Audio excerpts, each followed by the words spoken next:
So, like, what made you get an iPhone? Because you know how I do my Instagram videos, I do my TikTok videos, and I feel like the views is mad low because y'all can't see. So, Oh, so you need better oh quality. no, that's not what I said. What I said is that How you need better no, I didn't quality. say that. What I said was that social But you media said is you like need views, but you need better quality. That's what you no, but were saying, see, no, though. that's not what I was saying. What I Hmm. was saying is that social media they support. Apple supports social media much more better than it does. Mm.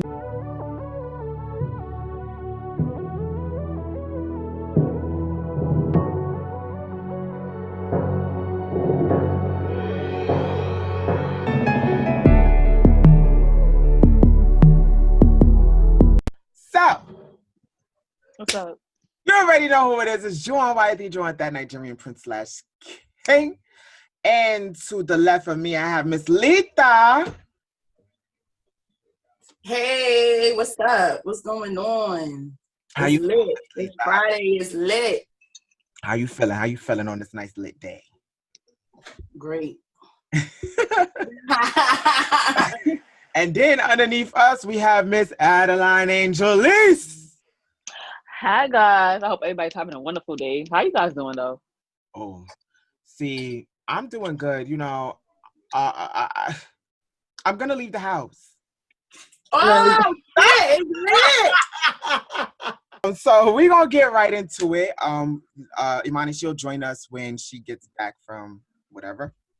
So we're gonna talk about the distinct. Now, I don't want to talk about Will and Jada specifically. I kind of want to talk about their topic of marriage. This topic is what is a real marriage. And I know a lot of the times that I was having a conversation with one of my friends, and he was basically saying that he believes that marriage is just a piece of paper. Like he doesn't feel like marriage is anything that's important, that's something that we need to do. Let me set up the timer. But he was like, it's not something that I would do. I mean, it's a piece of paper. Like, what am I really getting married for? And I was saying, well, marriage is a symbol between two individuals. They are making it's a symbol of their empire that they built. The kids, what they have together. It's like what Jada said. The survival that they've built together upon. That's what marriage is. It's more than just a piece of paper. It's more. It's on a spiritual. Right. You know what I'm saying? So, Miss Adeline Lees, because you writing over there. So I want to know what is the definition of a real marriage, Miss Lees? The definition of a real marriage is basically, like you said, two human beings coming together, identifying how much love they have, and also the growth. Because marriage, they always say, for better, for worse, through thick and thin, to death do us part. So it's like, if you want to be in a marriage, you have to have time to grow, time to make mistakes, time to learn from your mistakes, and also time to learn from each other as a partner. So when it's not even real marriage, it's real love. Because marriage, like you said, is a piece of paper, but that paper counts. Because God forbid if I have a husband and I got into a car accident, the first person they're gonna call is your husband, not your mother, not your daddy. They're gonna call your husband because in the system, that's who you married. That's who you married to. So That's it's your like, first. Sorry. right, that's your first. So it's Sorry. like, it's okay. So it's like the piece of paper counts, like a degree, it counts. Everything counts. So it's like at the end of the day, a marriage is two people coming together and also loving each other unconditionally, making mistakes, learning from your mistakes, and also moving on for your future. That's how I think about it. And real love. Okay. Miss Lita, what thoughts do you have on this? Um. So, my definition, like how I would define marriage, is like a union. It's two people coming together. It's a union, and it is based. To me, it should be based on two things because it's very important. Because marriage, well, first of all, to me, the theory that marriage is just a piece of paper is not true. But it's a based on love, yes, but it's also a business, right? Because technically, if you get divorced, that's like a lawsuit if y'all agree to certain things. Oh, you know what I'm saying? And not everybody does it the old-fashioned way, I guess, anymore. You just get married and that's it. Some people still do. Some people, it's like a business thing where it's like, okay, we going into this as a union. we becoming one now, but this is mine and that's yours. You know what I'm saying? I guess all those things go on. So I guess you could refer to that as like a business arrangement. So I see it as that as well. But I also believe that it is built on love, because even when you're with someone, you know what I'm saying, in the beginning stages, yes, you're in love and stuff like that, but then you grow to just love, right? Sometimes it's not necessarily like that exciting feeling no more, but you guys love each other, right? And y'all build this foundation. So you want to solidify it, make it one. And it is very significant because, like she said, in an event like where if it comes down to whether or not I gotta pull the plug on your life, that's my decision, and I'm gonna choose what's best for you as your wife. They're gonna come to me. They're not gonna come to your mother. They're not gonna come to your kid. They're gonna come to 20 more me seconds. as vice versa. So I believe that it should be based on love as well. Like, you know what I'm saying? Because that's imperative. Once y'all become one, it's imperative to be on the same page. Absolutely. All right. I see you. Look at that. Kalita always be doing that. She be hitting some Points. I be shaking. Amani, what are your thoughts on what marriage is? I just feel like marriage is just another union. I feel like marriage is an acknowledgement from the state. I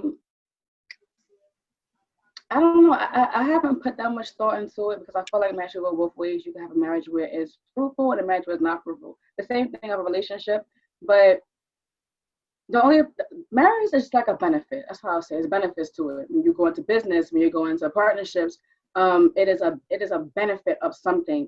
For some people, it's more emotional, where it's a deeper showing of that love. But then I question if I'm doing the same thing, if I was getting married, then why are we getting married? Like what is the point? Do I want to get married? Yes. I want to get married for the fairy tale. That's always what you imagine as a child. It's a fairy tale. It's beautiful. It's a ring. I want to show off my ring. But yes, I'm married. You know what I mean? I want that fairy tale. But as I've gotten older, and I'm thinking about like, okay, well, I don't know. I want it, yes, but when I'm thinking about the benefits of it and the pros and cons, it's just another step for state to acknowledge. It's not really. I don't know. It's not anything really beneficial per se. Besides to say, okay, well, you're in this union, you bonded for me for life, and if you happen to step out, I cannot take what's yours. I can fight for certain things. I think marriage has benefits when you have children, 100%. You have kids involved when you marry someone, so it's not much of a battlefield of custody for children and certain things and monies, and then you have things like prenups. It's a lot. Marriage is a lot. So I'm thinking about all these pros and cons. It makes me think like, well, fuck, do I want marriage? Or would I be okay with domestic partnership? Okay. All right, that was well said. I like that. I feel like with marriage, it comes down to, if we are doing, if we are already doing this in a regular relationship, then why not take it a step further? I feel like with marriage, it's more of like a leap of faith. Like, okay, yeah, we doing this in a relationship. Yeah, we are in love. So why can't we just put it on paper? Why can't we solidify this in a soulful, spiritual kind of way? You know what I'm saying? I just feel like I don't think that there should be any, like, I'm not gonna say question about it, but it's like, okay, well, why not? Like, I mean, we're already doing it, so why can't we just tie the knot? Like, why can't we just do it? You know? One thing I want to add on to what you're saying too is like people take marriage like what Imani said. It's like Imani and Khalid said. It's like, so it's like when people think about, if you're already in a relationship for like 6-7 years, right?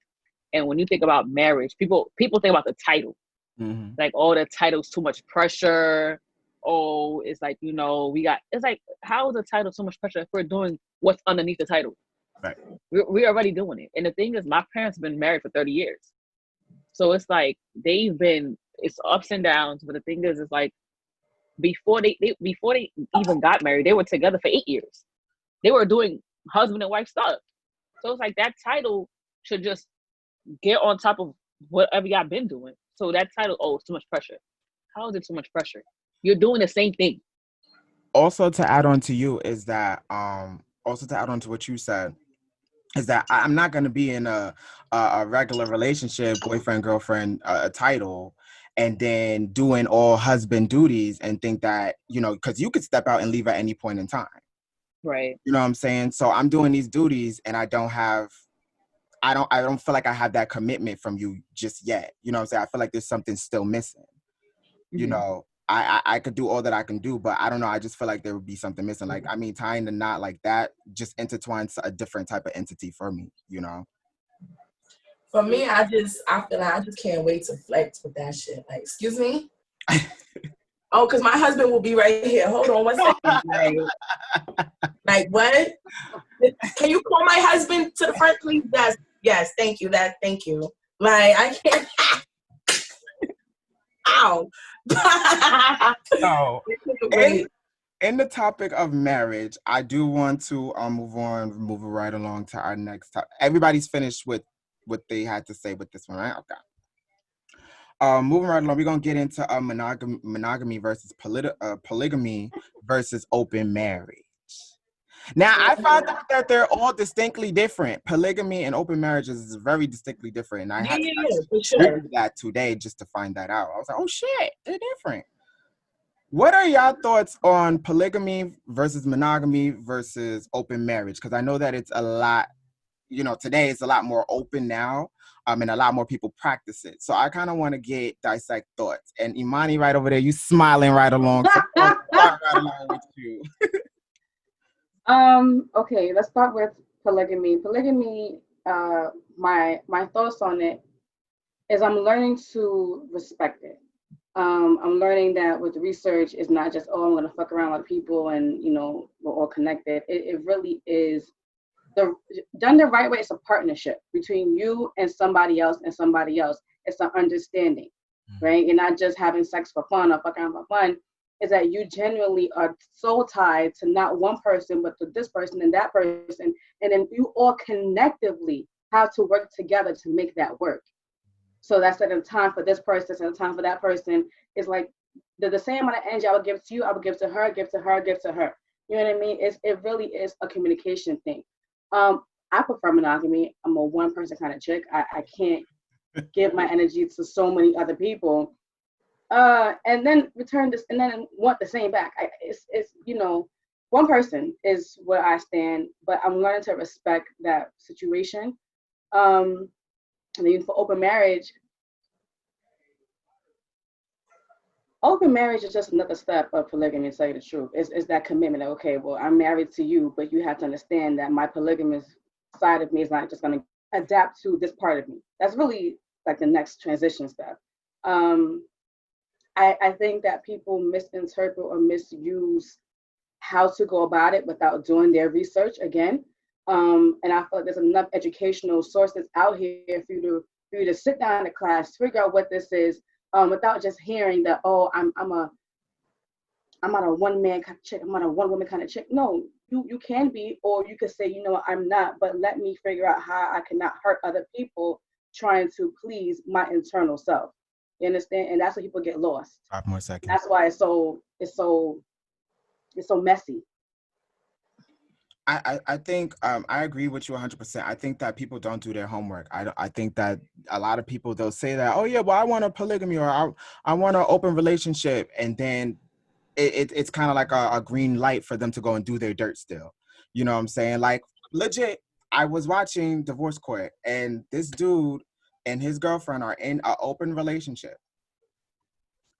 He hid the fact that he was sleeping with his ex from the girl that you are in an open relationship. What are you hiding? You get what I'm saying? So I feel like with some people, it gives them the green light to be like, oh, okay, you know what? Well, I'm in I'm in an open relationship or open marriage, or I'm in a polygamy. So I can screw whoever I want. And the person that I'm right along with, they're A-okay with it. And it's like, no, that's why people look down on it. That's why people look like, how's that going to work? You see, Imani, how you broke that down? It's like, it's a connection between you, this person, that person, and y'all are all on a respected accord, the same accord.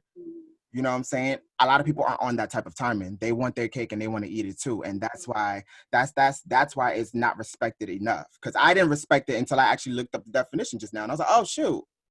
Everybody's on the same accord. You can marry multiple people. It's the same thing like they do in different countries. They have multiple people that they're in a relationship or married to. Khalida, Adeline, Any thoughts? Yeah. When I think about polygamy and I think about open marriage, I think about it more. You have to give out your energy to multiple people. It doesn't matter if you're in an open marriage, if you're in a polygamy. It's like your energy is being out to Angela, Serenity, Sarah. It's like these literally different types of women as a man or as a female. It's like, okay, yes, you having sex with multiple people, but then again, you have to contact them. You have to see if they're okay. Like literally, you're just like in a different relationship with each person. So polygamy to me, it's like I feel like it's like a unit. It's like everybody all in like a all in one, and it's like you know about each other, y'all sleeping with each other, y'all doing everything. Like y'all probably live under the same roof. When it comes to open marriages, it's like we married, but we doing our separate things. You don't need to know who I'm messing with. I don't need to know who you messing with. So it's like a separate thing. So when it comes to open marriage and polygamy, I don't mess with none with either or. I'm a like what Imani said, I'm a one person type of person. I'm a one person type of person. So it's like I'm not sharing my energy with, like, you know how much work that is though? Yes. Like to be hitting somebody up like, yo, all right, let me hit up Mike today. All right, let me see, all right. Let me hit up, Jake. All right. Like, nigga, that's mad people. Dating around is hard enough, okay? Dating Facts. multiple people is already hard enough. So I could just imagine being in a You relationship. gotta have a schedule to make it work. That's literally an 8-hour, not even a 24-hour job. Right. For real. And overtime, plus overtime. That you ain't getting paid for. Right. Go ahead, Too Khalida. much. Yeah, I for the most part I agree with what both of you guys, well, everybody said. I feel like when it comes to polygamy, open marriages, open relationships, if there are any rules or any boundaries that you guys have with one another concerning that dynamic, then it should be respected, or else you're going to end up in a situation like that where you find out you actually fucking on your ex, and it's like, motherfucker, I thought it was going to be something where it was in no strings attached type of thing. Like, then you get thrown off guard because y'all are not honoring whatever those boundaries that you guys set with each other. So if that is the case, at least do it like that. At least respect whatever it is that y'all have arranged with one another to make those dynamics work. I think that when it comes to polygamy and open marriages, relationships, that's up to you. Like, do you, whatever works. Just make sure you got enough for everybody, because half the time, niggas even be asking for threesomes and don't even have enough dick for it. So it's like, do you have enough money, time, energy, and dick for everything and all these bitches out here?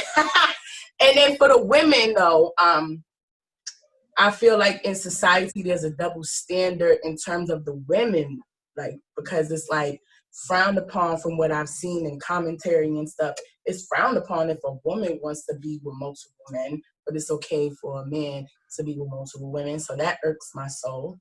And as far as I'm concerned, I ain't into none of that shit. I ain't into none of it.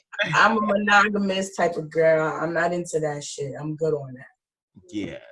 That's a heavy fact, for real. Listen, if you do it, salute you 100%. God bless you, and I wish you many more. If you do that, if you really, like, for people that really do that, like, kudos to you, because that's a fact. You got time, you got money, you got patience, you got all that. Well, honestly, wait, they ain't got no damn patience, because let's say if one don't call, well, they got the other one to call. So, hey, look. They don't got patience, they got options. Okay, yeah, we can put it like that. Options. All right. So speaking of topics of relationship, we should have gave this like an advice column. When do you guys think it's okay to move in with your significant other? I mean, I got a lot to say about this, but I won't go first. We gonna start with Miss Lita. That's who we gonna start. That's who we gonna. When is it okay to move in? Damn, I don't really know the answer to that, because I feel like it's so case by case. I feel like everything is so like depends. Like, it depends on this, it depends on that. Like, for me personally, because I've lived with someone before and I'm living with somebody now. So I noticed that one of the things that should be a part of that rubric is that you guys are both in a place where you can maintain a place together. And you both are in a place where you know each other to an extent, because you really don't know somebody, so y'all live with each other. So you know each other to an extent in terms of like what the fuck irks you, what could you deal with, what can't you, feel that out. You know, if you go to their house and you know this is something they do that you just couldn't deal with if it was in your house, you know it's not time to move in. But if there's other dynamics that come together and it makes it work, however long that takes. But when it comes to a definitive answer, I don't have one for that. I just think it depends. Okay. Miss Lease. You gotta have money. You gotta have money. Yes. That's number one. Cause I don't want, like, I'm not judging nobody that be trapping, that be hustling in the corner, whatever. You gotta have a steady job, okay? A good like source of income. a good job, meaning that you know each month when we gotta pay our bills, you have your part. You know what I'm saying? You have your part.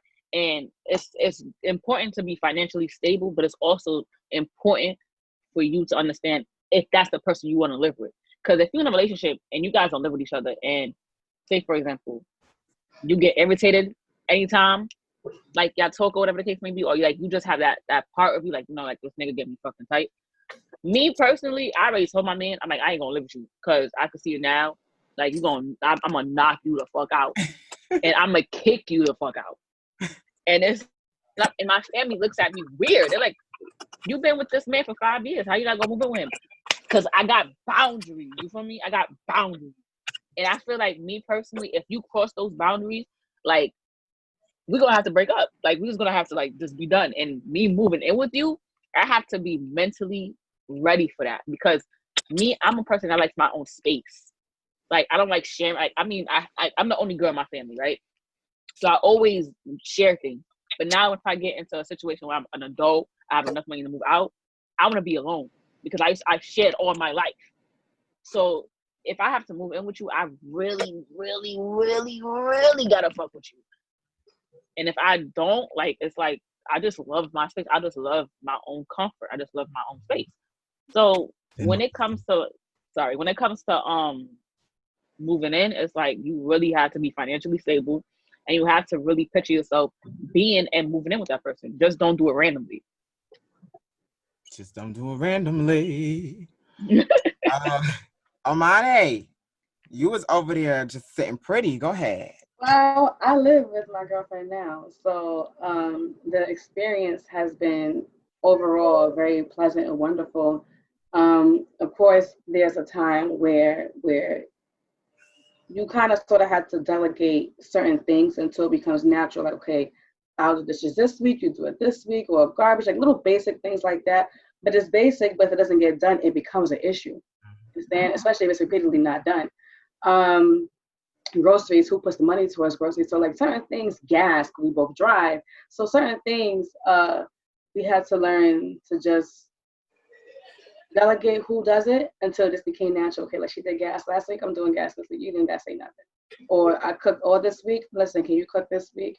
Or I'm not gonna be home this time, but can you do certain things for me while you are, or while you're not? It's just it really is.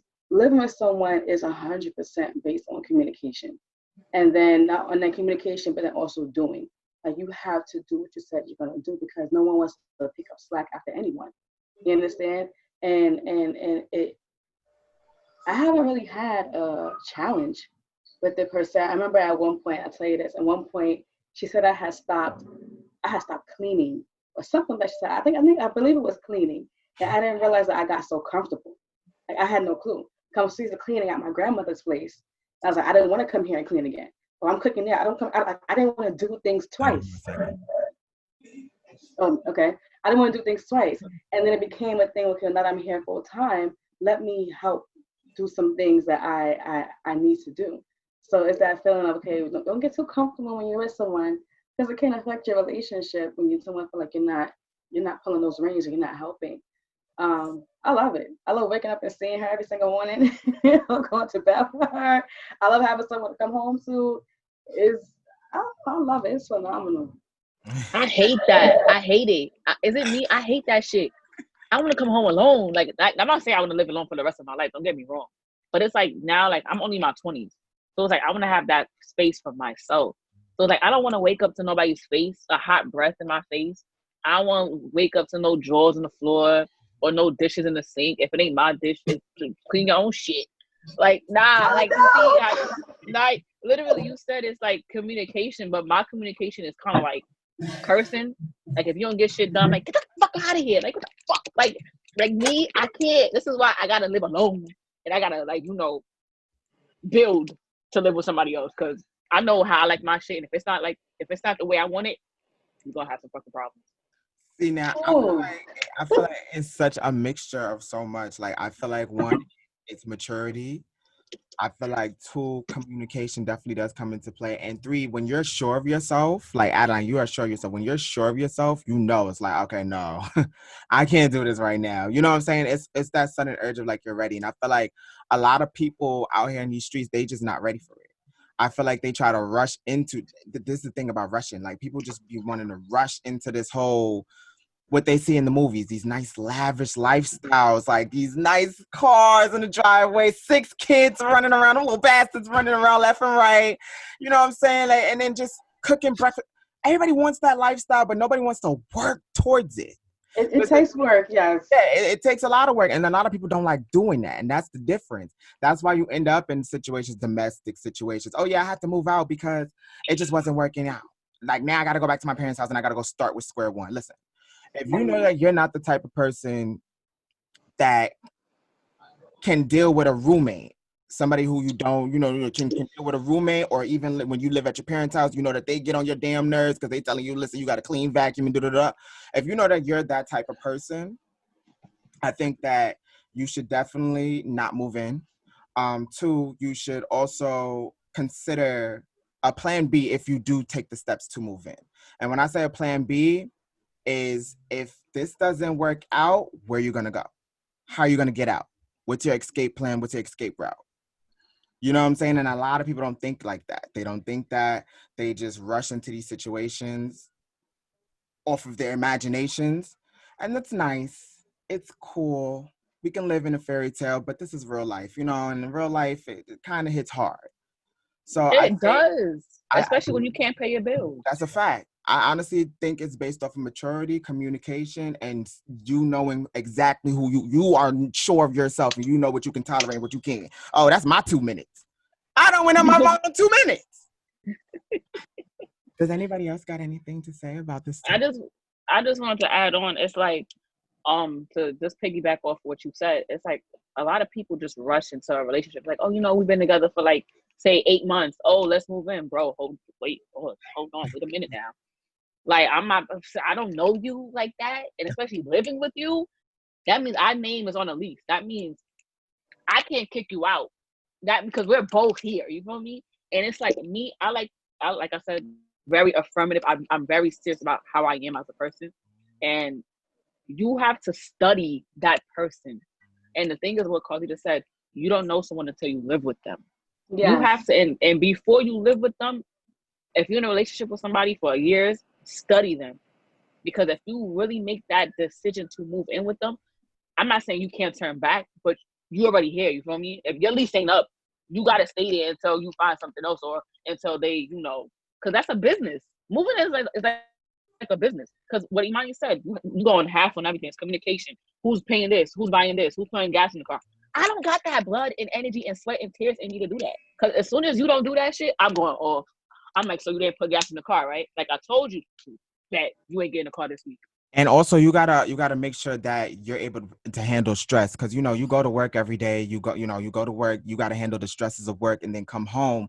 You got that person's supposed to be a stress reliever, if anything. And a lot of the times they're your stress, and you don't even. I wouldn't say all the time, because when you live with someone, you have to find that patience. So as I'm listening to you talk, you have to find that patience with someone.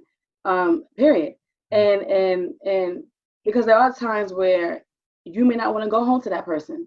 Maybe they pissed you off, maybe you got into a really bad argument, and it's like, well, what do you do? So it forces you as adults to talk about it, to have a conversation, so that when you're coming home, you're not coming home to animosity, not coming home to pain, not coming home to anger. There's been times I didn't want to come back home, and I would take the car, and I would go down the block, and I would just breathe.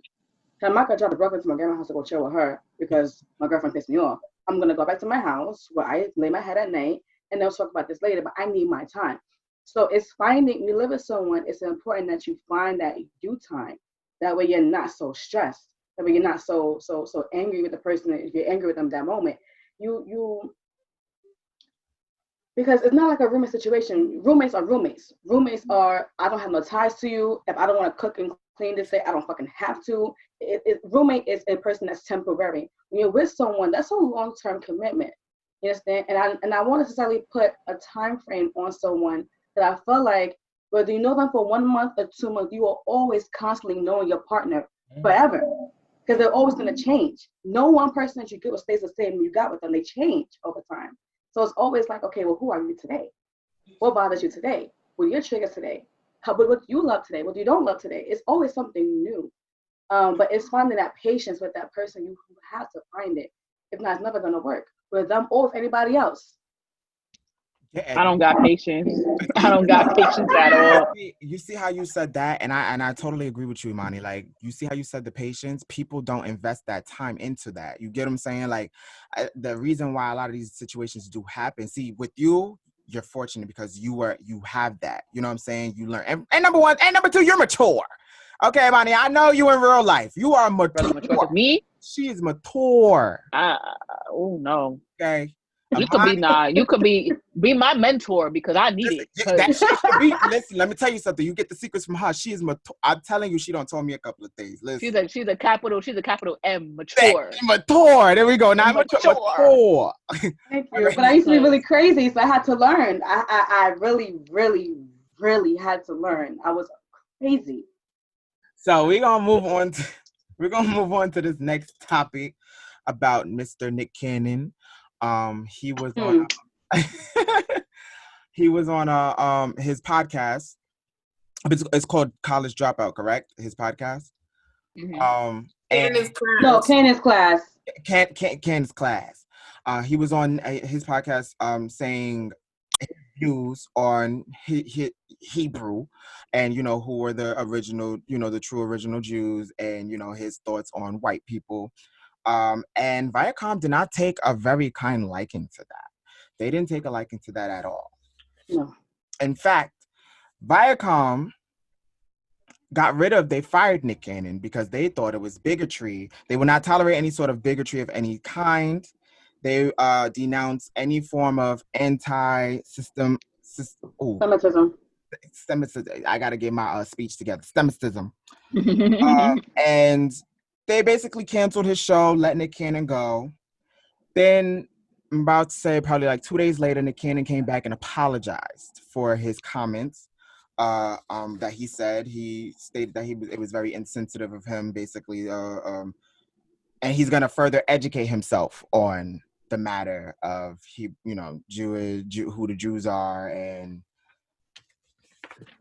everything like that. So I want your specific thoughts on what you guys feel about the firing that happened, what Nick Cannon stated, and Nick Cannon's apology.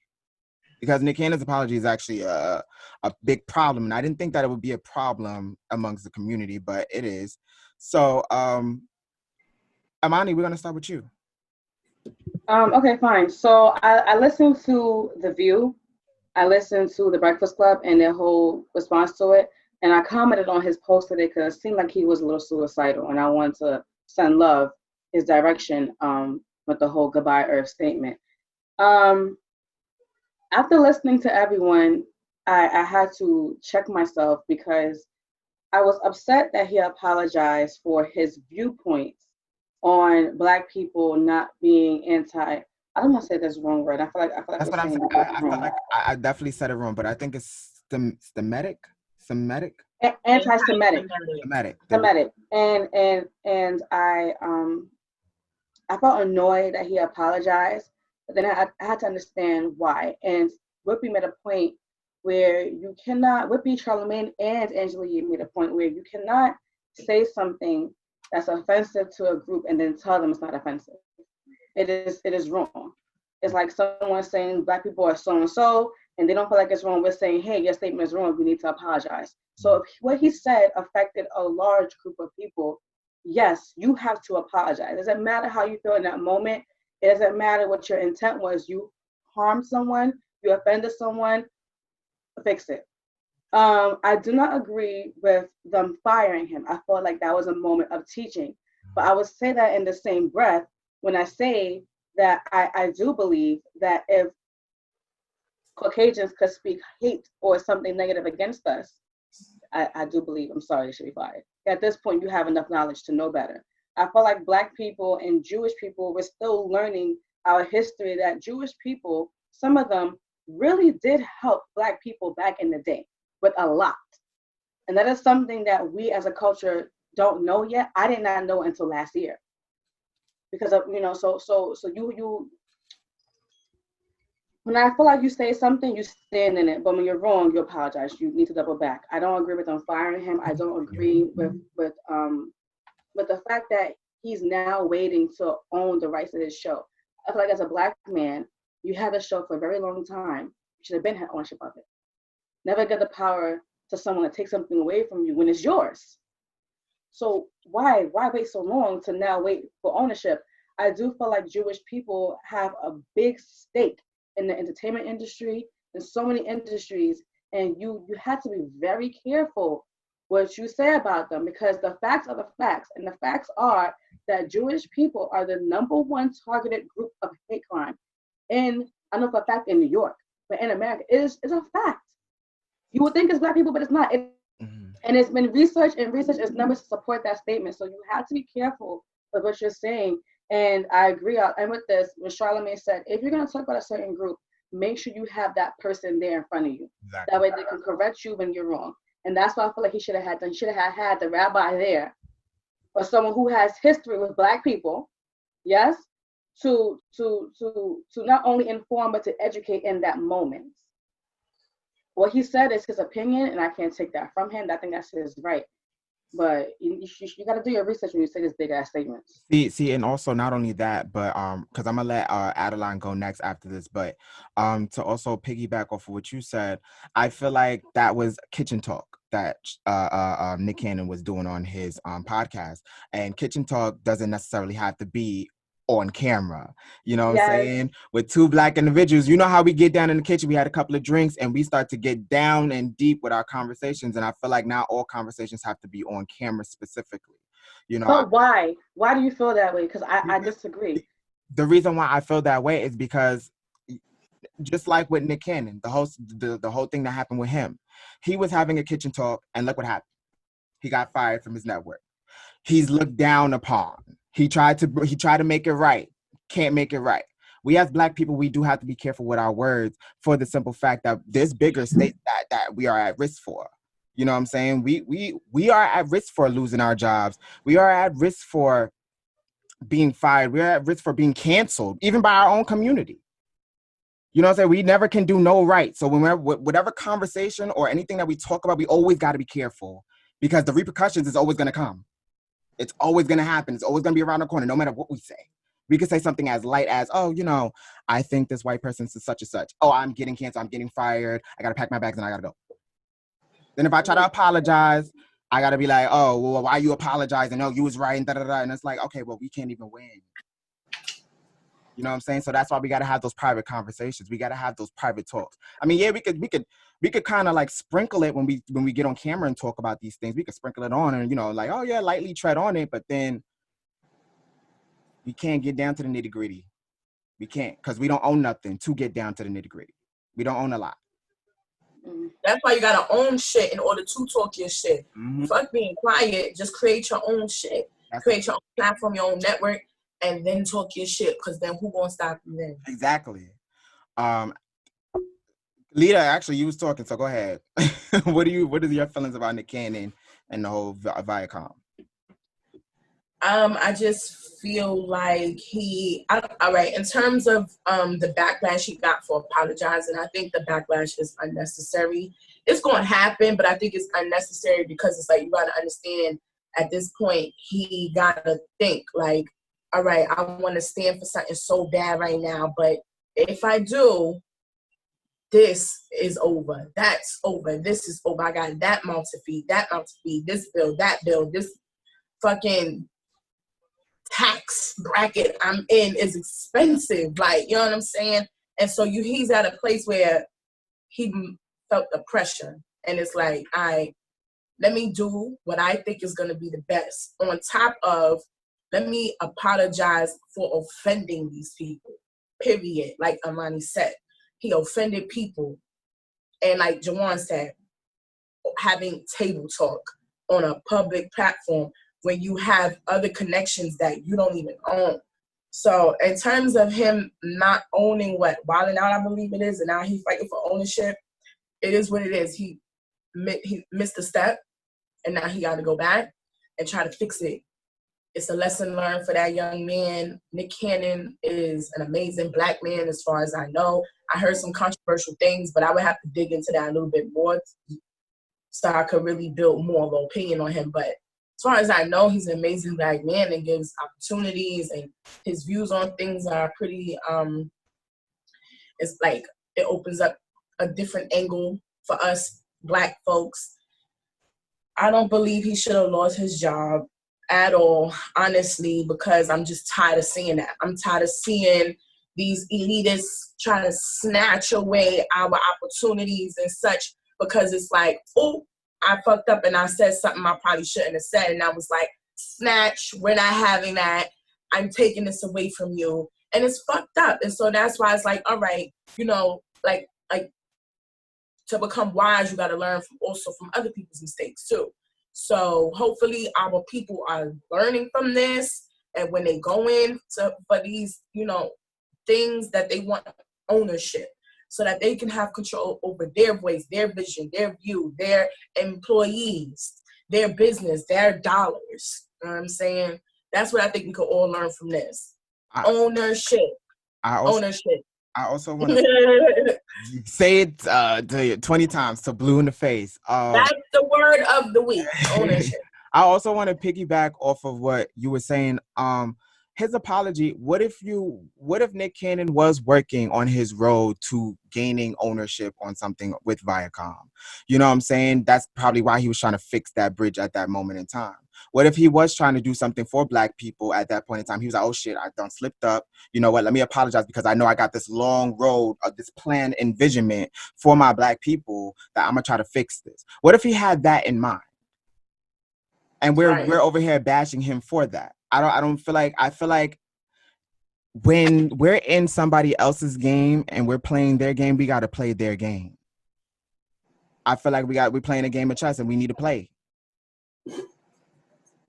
What pisses me off is like this generation does not give you a chance to make mistakes. Right. It's like you have to be perfect 24/7.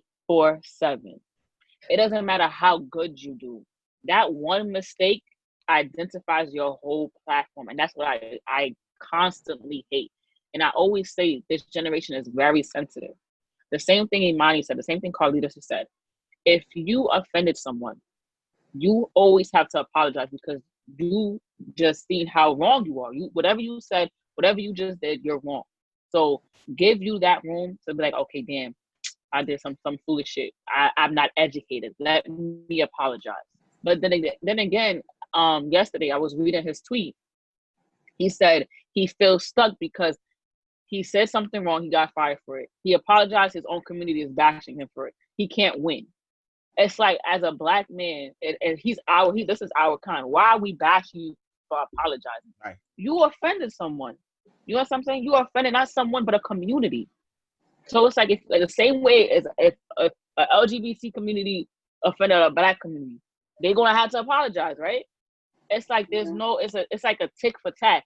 Like, okay, another thing, he got fired. People say, oh, he shouldn't get fired because it's a lesson learned.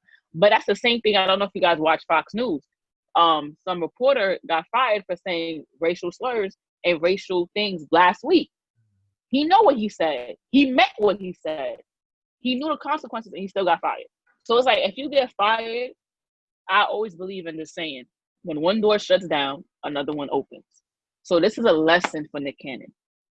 Like you said, if you in somebody else's company, you got to play by their rules. If you make your own company, you could play by your own rules. Exactly. Ain't nobody got to tell you what to do. Ain't nobody got to tell you what to say. Ain't nobody got to tell you how to act. That's your company. That's your baby. You carry it. You grow it the way you want to. Exactly. And Nick, and the thing is, and I hate about this society, and I hate about this new generation that's coming up. And it's like, you canceling someone that made a mistake. Give them room to grow. Give them room. Give them room to learn. Give them room to, like. And I feel like, and it kind of hurt me reading his post yesterday, because it's like, damn, you can't win. And it's like, you try to fix your mistake, and it's like, there's no room to fix, because now it's like, you're done. Oh no, you said what you said, you apologize. Oh, now you trying to kiss their ass, go be with them now. Exactly. It's like, what? And no. But he's a provider, and people can speak on what they think they would do in a situation until they realize, oh my gosh, I don't know what I would do. The man has to provide for his family, and losing one of those networks is a big chunk out of his pocket. Yeah. He has 2 kids. He has a family to take care of. Three kids. So it's a lot. Well, I do like the fact that Fox, I believe it's Fox, kept their partnership with him. They did. Because he apologized, right? And the whole issue with Viacom is that they wanted him to apologize, and he initially did not want to. But now that he has, are you going to get off of him? Are you going to be able to give him back what he rightfully deserves? What I think is that if you said what you said, you made a mistake, own up to your mistake. But if someone fires me after, even if I didn't want to apologize and I still apologize, I'm not going to go back to you. Now I learned my lesson. I'm not going to kiss your ass, even though you cutting me a big fat check. I got kids to feed, but I also know that what I did was wrong, and you took advantage of that point, and you made a public statement saying that I'm fired and you don't want to contract with me. Now I have to create a space where I have to create my own shit.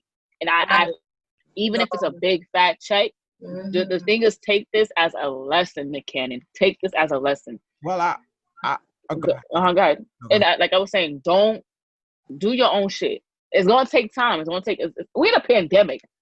We don't know when things are gonna go back to normal. So in this time, like, put your head straight forward and just do what you gotta do. Build your empire. Build your own empire, so you don't have to answer to nobody else's fucking shit. I think that also, like, with Nick Cannon, he has a very big pressure on him because, he did have Wild 'N Out, and he did put a lot of comedians that were underground on that show to get some battle rappers and everything. So he was really putting people on. So the loss of that is kind of like, I feel like he feels responsible in a sense. Like, damn, you know what? All right, I'm gonna try to get this back. You know what I'm saying? Again, it comes down to he's trying to help. Like, he got, like you said, he had family. I disagree. Put people on. It's kind of like, I'm trying to get this back so that way these people can be set. No, the thing is, I get what you're saying. No, I totally. Let me take that back. I don't disagree with you. But the same way Nick Cannon had these young comedians back, they should do it vice versa. Right. They should be like, yo, where you going? I'm going, because you gave me a platform. Yeah. And you gave me the light to shine. Now that they dimming your light, now I'm standing behind you. Where we going with this? How do I file for unemployment? I'm weak. So it's like, at the end of the day, it's like, everything is all jokes. They're comedians or whatever. But the thing is, the way he gave you that platform to stand out, don't turn your back on him, because the media and everything is just like, fuck Nick Cannon. He's this, he's that. No, because at the end of the day, no one knows. We only know what media is telling us. Exactly. We don't know this man personally. We don't work with him. You understand what I'm saying? So for the people that do work with him and knows Nick Cannon for who he really is, don't turn your back on him because of what he said and the mistakes he did. If he wants to build a platform, y'all should all do that. You don't have a chance to grow, but stick to that man, because without him, we wouldn't even know who the hell you are. Honestly, I think that what they should do, because they don't have to take the specific name of the show. they can take the people that, you know, was on Wild 'N Out, take them, changed it up a little bit, change up the name, switch up the style of the show, whatever the case may be, and kind of like put it out somewhere. I mean, there will be a network that will accept that. Do you know that But Wild 'N Out Wild did 'N Out, numbers? nah, name, Numbers. the name is highly important. I'm fighting for that name. No, I'm no, fighting for that name and I because know Wild 'N Out. I'm saying in the sense if they don't give it to him. No, first of all, he's the one who started it out. Like he's the one who created it. So after that, that's my name. I'ma sue the state. I'ma sue the government. I'ma sue the president for that name. What are you talking about? They own it. Because Wild 'N Out, exactly. But even if they own it, but the thing is, I created it. I brought it to your platform. I brought it to your platform, and you invested in me. Don't get me wrong, you invested it, but that's me. Cause Wild 'N Out been here since 2005.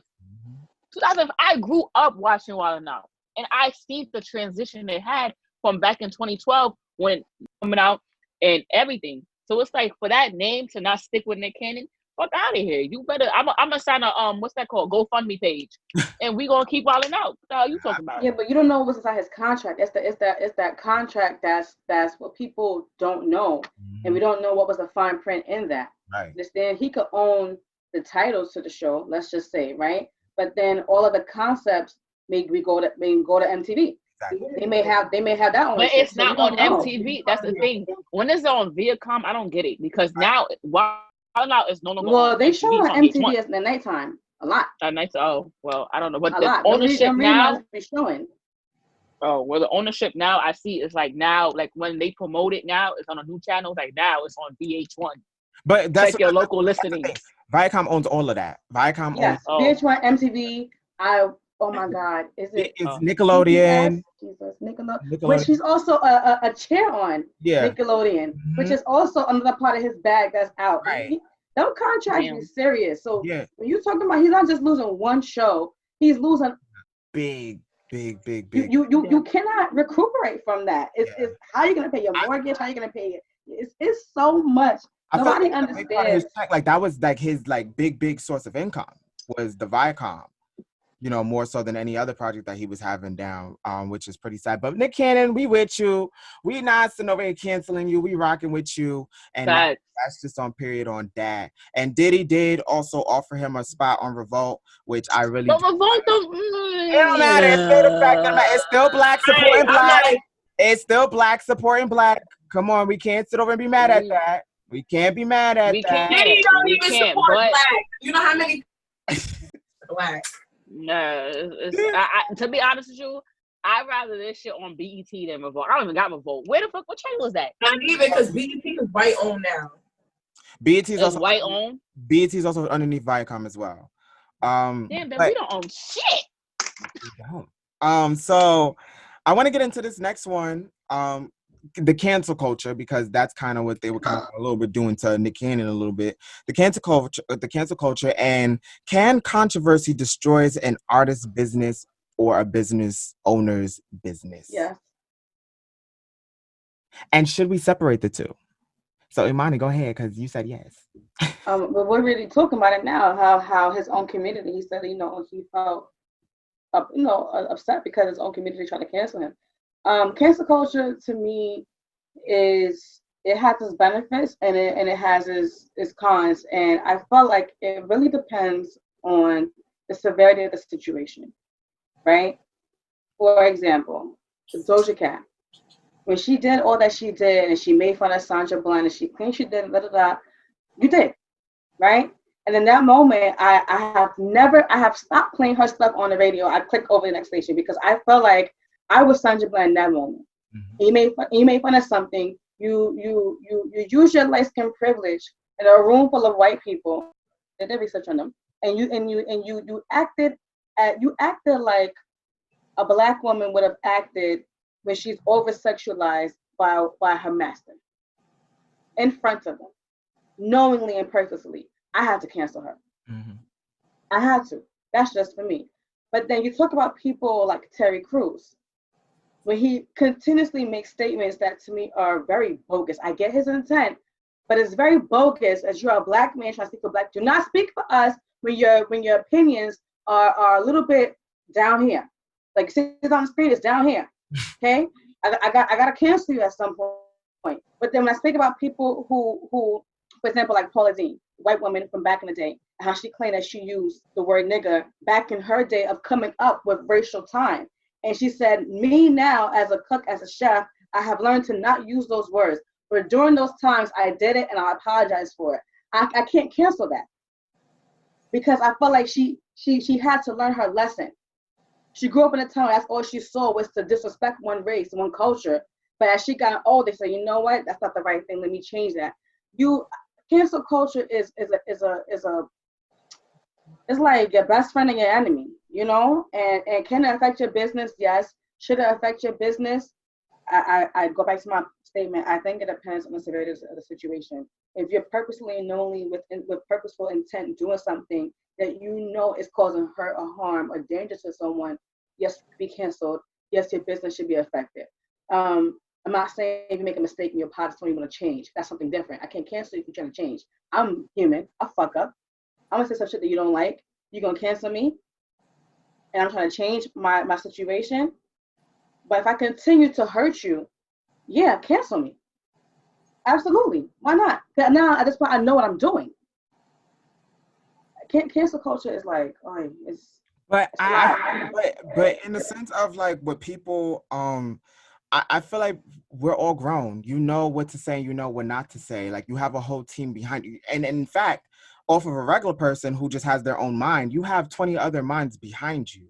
So you mean to tell me that one person could have sat there and told you before you made that tweet or before you said something like, hey, don't say something like that. You don't like I'm a little bit lost by that. Like But your people ain't always there with you 24/7, so they don't know what you're doing. But you're a public figure. You're a big out here in the scenes. You know that. You know how society is.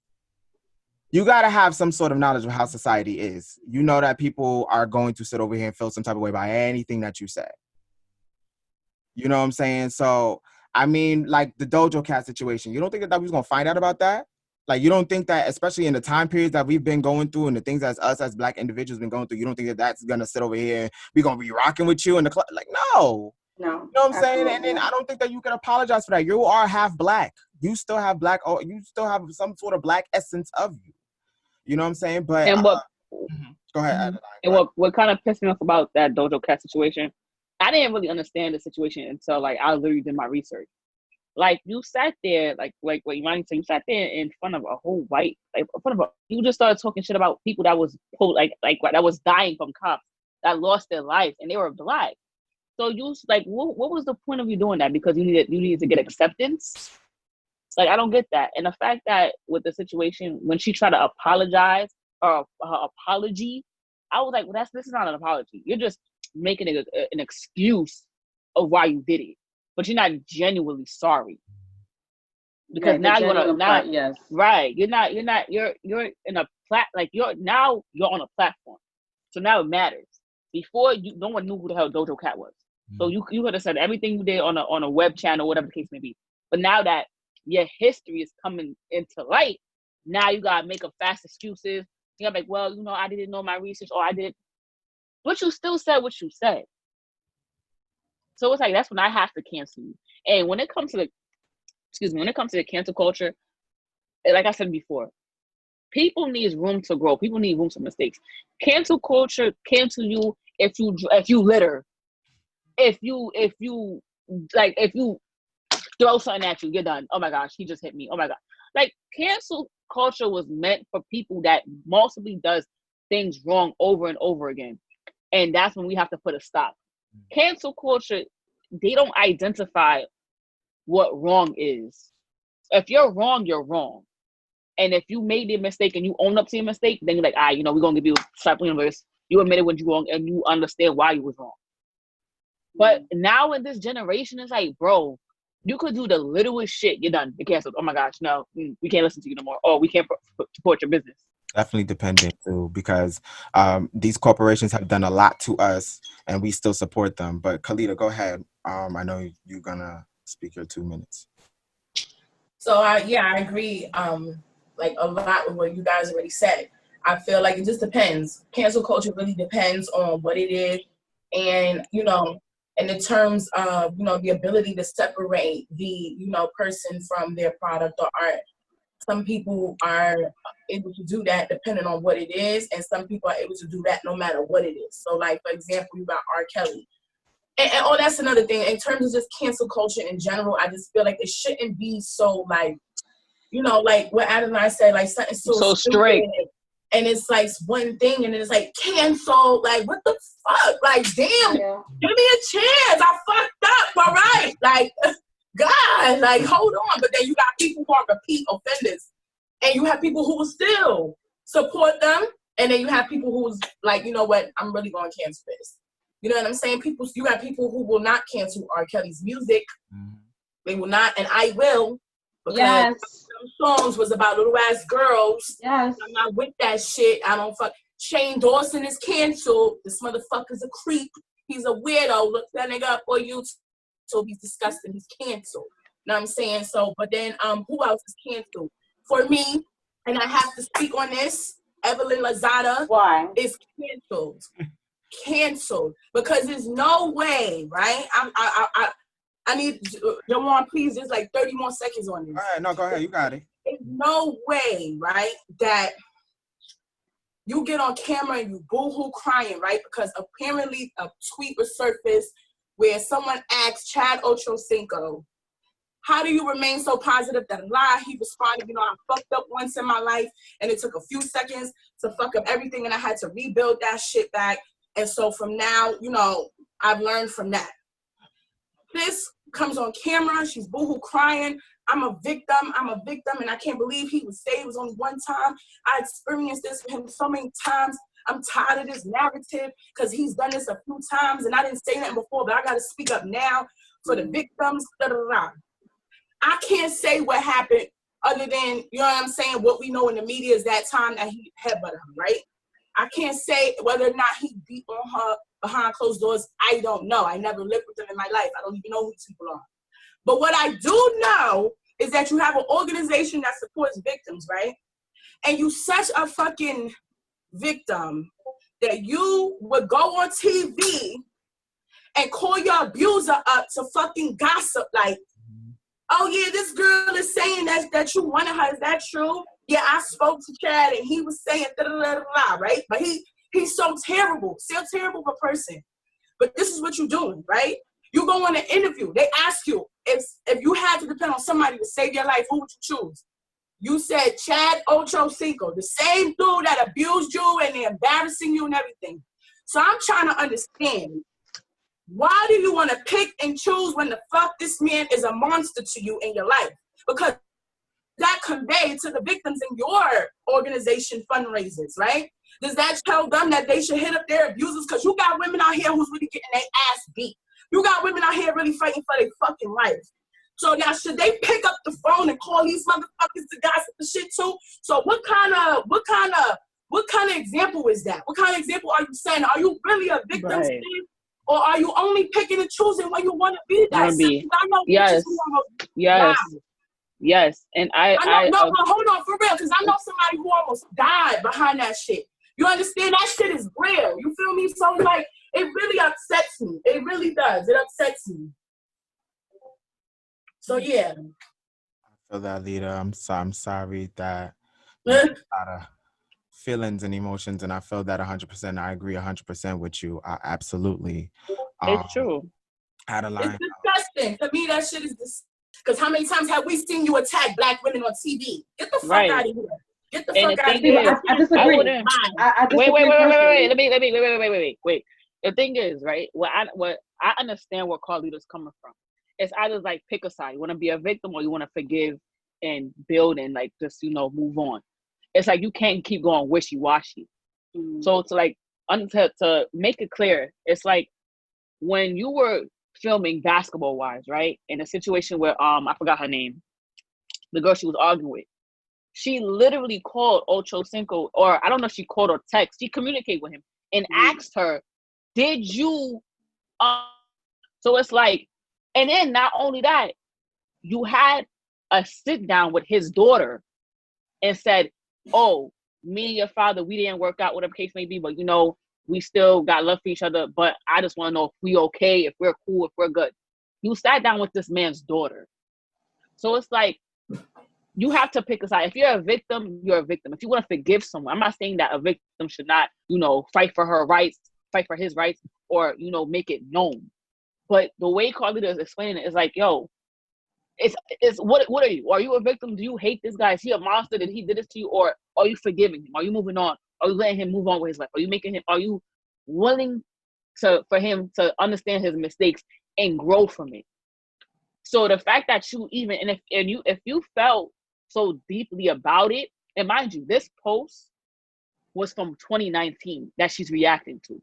Because I literally think this 2019. So my thing is, if you felt so deeply about it, if you felt so, you go in front of a camera and put this shit on social media. Why don't you contact a therapist or someone that can help you? But why does this have to be publicly? All this man said was he admitted when he was wrong. And that 3 seconds of him abusing you, the whole world found out, and he lost his life for that. Now he's rebuilding it. So what? And it's like, even if he hit you and I'm not saying what he did was not wrong, but let this man live. Let this same, like, you don't see Rihanna, anything Chris Brown do, or remember he hit me, remember he did, like, no, like, y'all have to forget. Like, the thing is, as a victim, if you really truly want to move on, I'm not saying for you, like, it takes time for you to forgive. I'm not a victim. I never met anyone that was abused. But if you really truly want to move on with your life, you also have to forgive and move on with yours. Who cares about what he's doing? If he's telling people that he only hit you once, you know the truth. You know the truth. So why does that even have to, that bothers you? And I'm not saying that it's still not in you, that memory is still not in you, but in order for you to move on with your life, you have to, like, let bygones be bygones and forgive and forget. And if you don't forget, just leave it alone. Are back, and we are going to go off Imani because I know Imani was going to talk next. Go ahead, Imani. She had a rebuttal. Well, I just wrote down a few points. I'm gonna longer than 2 minutes. I'm gonna say that from now. I grew up with abuse from the ages of 8, and the last time that I was hit, I was 16, and that was with someone in the family. I'll just leave it at that time. And so that kind of shaped the kind of woman that I became, and then I had to choose as a survivor who I wanted to become. So I understand. I also used to, which is a form of abuse when you bully someone, because I was being hurt in my family that I chose to. I get it on both ends. I went through a mentally abusive relationship with my ex-girlfriend. So it's not, so when I'm speaking on a rebuttal, it's not that I don't understand. I just, at this point in my life, I try to see all sides without just sticking to one thing. So in response to, you mentioned Rihanna, and I've also mentioned her in certain comments. I comment on certain things. I don't go back and forth with a lot of people. I just say you're entitled to your opinion. That way it's okay. And then we, I don't know your social media, it's a comment. I do feel like, you mentioned about Rihanna and Chris Brown, and she doesn't say we did so and so. I do feel like if he was to deny a great extent of what he did, she would respond. And I say that because Snapchat made a filter in response to about her and her domestic situation, and she called them out on it without mentioning Chris Brown's name. But she said, "You making a filter about something that almost costing my life," and she denounced them, and their stock market dropped immediately. Right, so she has spoken up about certain things that's bothered her without mentioning the name. Mind you, they still have a friendship to this day. Right? When you talk about friendship with abusers and victims, people who are victims, a lot of victims, and I have my own experience with this, and I've watched people as well with this, including my aunts, who with my uncle by marriage abused her. She ended up becoming his friend, and that was the first type of abuser to friendship that I've ever seen in my life. And my dad is the one that got her out of that situation. It was a rough situation. Okay. Jesus, it was really rough. But she is friends with him to this day. Well, as far as I understand at that time. So sometimes people become victims and they become survivors, and they choose to understand, what did you go through that caused you to hit me, and how can I help you get through that? Because now we're in this together. it takes a lot for a woman or a man to go through that. And sometimes it don't always work, right? And her situation is not the fact that a tweet came from 2019 or 2002. I don't think it's a problem for someone. I'm sorry, Imani, can you repeat majority of your the sentence that, because I lost some of it. If you What did you hear last? You were saying that you was talking about her. You was about to get into Evelyn. I don't think it's a problem. Okay, what I said to you was that he mentioned it was only for 3 seconds, and that was a trigger for her because it happened more than 3 seconds. So if you're gonna say something, I think, let's say if it was 20, it would have been better if you said the whole 20, then you minimize it down to 3, because 3 is like and it's done. And for her as a victim, it was, no, you really fucking hurt me for this great amount of time. Please don't make it seem like this little bit amount of time cost you everything. It was longer than that. And I felt like we never really heard, well, no, we have heard Chad's sorries. We never really heard his side of the story. So when he took that one moment the other day to tell his side of the story, you don't just tell that small amount. You tell the whole fucking thing.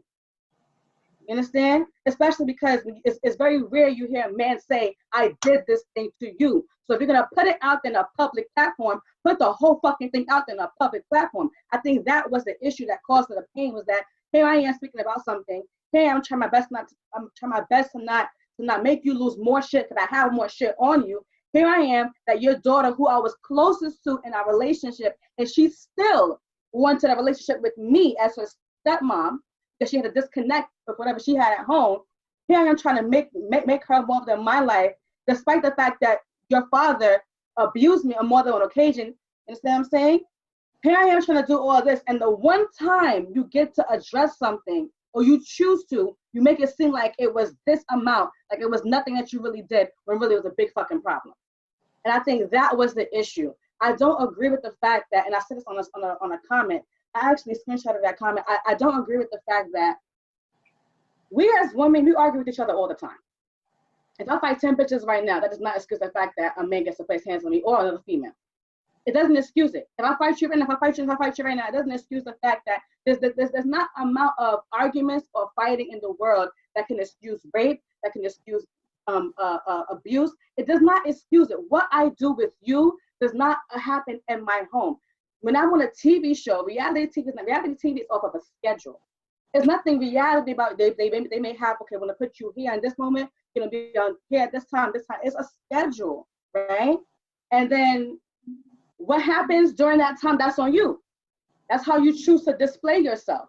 But that's not gonna excuse rape. It's not gonna excuse getting beat on. It's not gonna excuse how I may act at work may not be how I act at home. When I'm at work, I'm professional as fuck. I'm working with my kids. I'm A and B, black and white.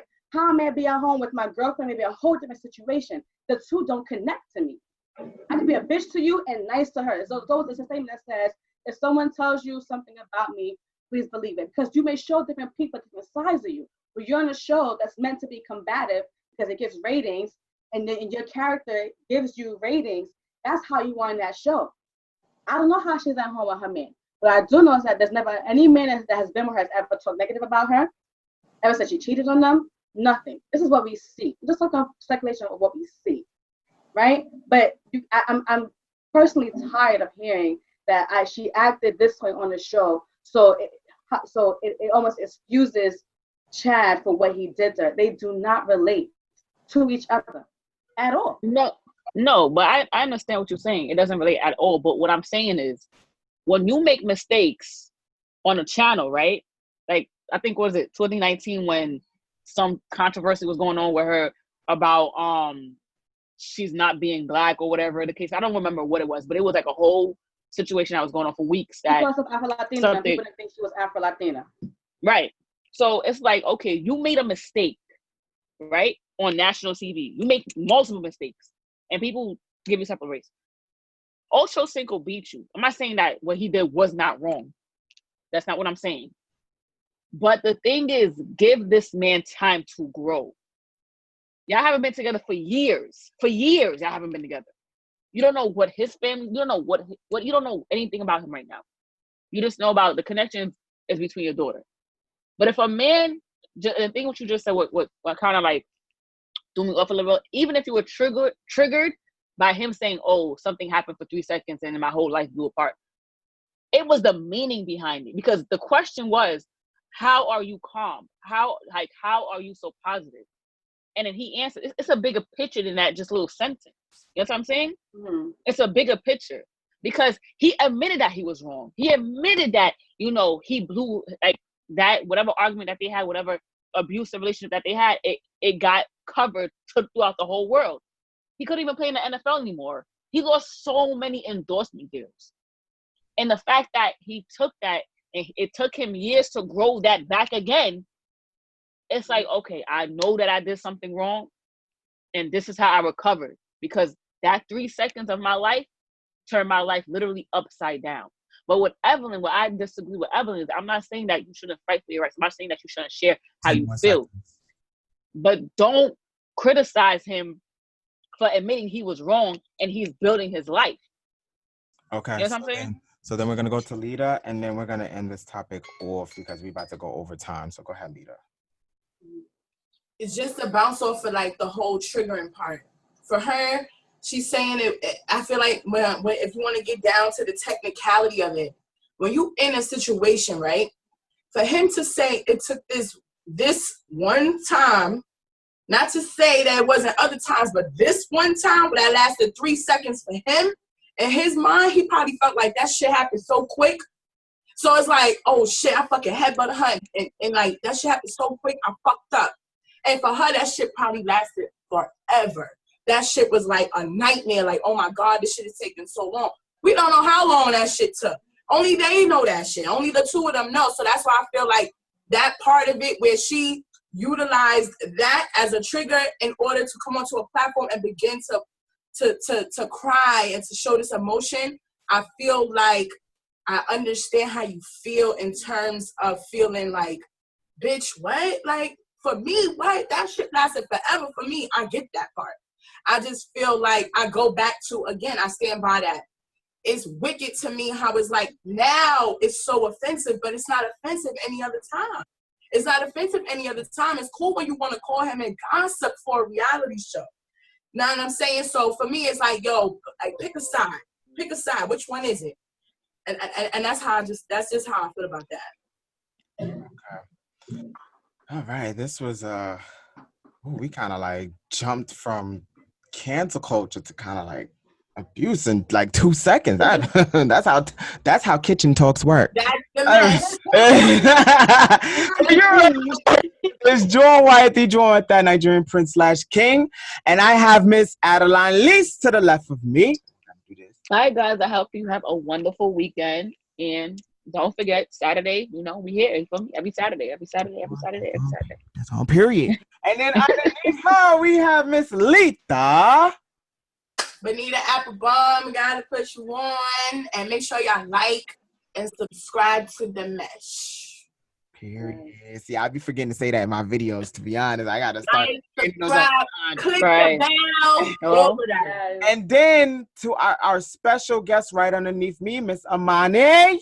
Hello, Imani from Imani's Clubhouse. Thank you guys for having me. Make sure you follow me on Instagram at I Want Imani. Most definitely. I'll definitely put it on, towards I'm gonna talk to you after because I'm gonna give you a nice outro.